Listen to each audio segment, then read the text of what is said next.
De nombreuses émotions nous traversent chaque jour, et si nous n'y prenons pas garde, elles risquent de s'amasser et de confectionner en secret des bombes à retardement. Les émotions ont besoin de s'écouler au fur et à mesure qu'elles apparaissent. Sinon, les effets cocotte-minute et vol en éclats se vérifient. Il est essentiel de respecter ces mouvements de vie et de développer notre intelligence émotionnelle. C'est-à-dire se mettre à l'écoute, apprendre à identifier nos émotions, mettre des mots dessus, décoder les besoins cachés, s'apaiser, agir, se dépasser. Émotion et motivation tirent leurs racines latines communes de movere, bouger, mouvoir. L'émotion permet de nous mettre en mouvement et met à jour ce qui nous motive profondément. La vie émotionnelle mobilise toute une énergie en vue d'action. C'est une réponse automatique et immédiate de l'organisme à un stimulus qui associe de manière intégrée et simultanée une dimension privée, d'éprouvée psychique et une dimension publique, expressive et comportementale. Posture, gestes, expression faciale et sonore. La neuroscience des affects qui étudie les émotions et les humeurs permet d'apporter un nouvel éclairage sur les processus émotionnels et de comprendre que les circuits afférents évoluent au cours du développement cérébral. Ainsi, les bases neuronales de l'émotion impliquent à la fois des zones du cortex reptilien et limbique pour la régulation des fonctions instinctuelles et celles du néocortex en ce qui concerne le contrôle rationnel des émotions.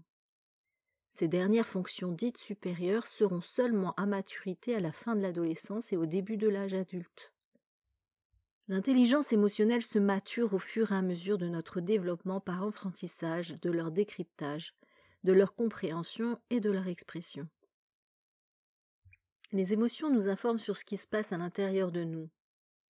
Elles transmettent donc des états affectifs multidimensionnels et s'accompagnent de manifestations physiologiques, cognitives, expressives très subjectives.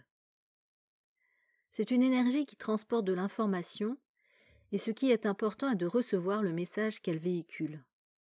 Les émotions nous permettent de mieux nous connaître, car elles se font messagères de comment nous ressentons les événements du quotidien et nous permettent de nous y adapter. On peut apprendre à les identifier en portant toute notre attention sur l'état affectif dans lequel elles nous plongent. Il est possible d'identifier des sensations de plaisir, de déplaisir, ou encore des sensations liées à la tonalité agréable, désagréable. Par exemple, la colère est la plupart du temps liée à l'identité et à sa mise en défaut. La peur est en lien avec la survie. La tristesse fait écho à la perte. Elles sont aussi des indicateurs de nos besoins et de nos envies. En effet, la joie résonne avec l'envie, comme être en vie, dans le sens du mouvement de vie, de l'enthousiasme, de l'élan nouveau. Mais si nous les prenons en compte à juste titre, nous éviterons d'être piégés dans le cercle infernal de la frustration, du ressentiment, de la honte ou de la culpabilisation.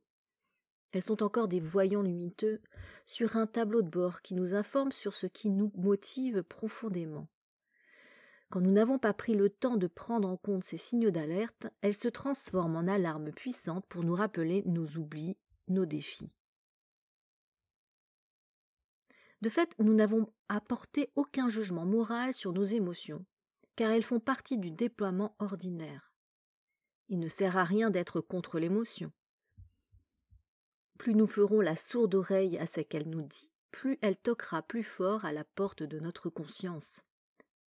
En l'identifiant en nous, nous l'accompagnons en pleine conscience vers son déploiement le plus positif et créatif. Elle devient notre dynamique de mise en mouvement personnelle pour atteindre nos objectifs. De la même manière, il n'existe pas d'émotions négatives ou positives. Il est plus juste de parler en termes d'agréable ou désagréable, confortable, inconfortable. Celles que nous éprouvons comme agréables correspondent à un état de satisfaction où nos besoins ont été considérés et respectés.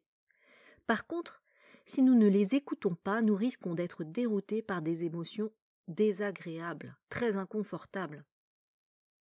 Nos émotions sont donc la voie royale pour la connaissance de soi. Écouter ces émotions et apprendre à les réguler offre un accès à plus de conscience de soi et ouvre vers des choix et des prises de décision en lien avec nos appétences. L'intelligence émotionnelle est donc affaire d'apprentissage et d'entraînement.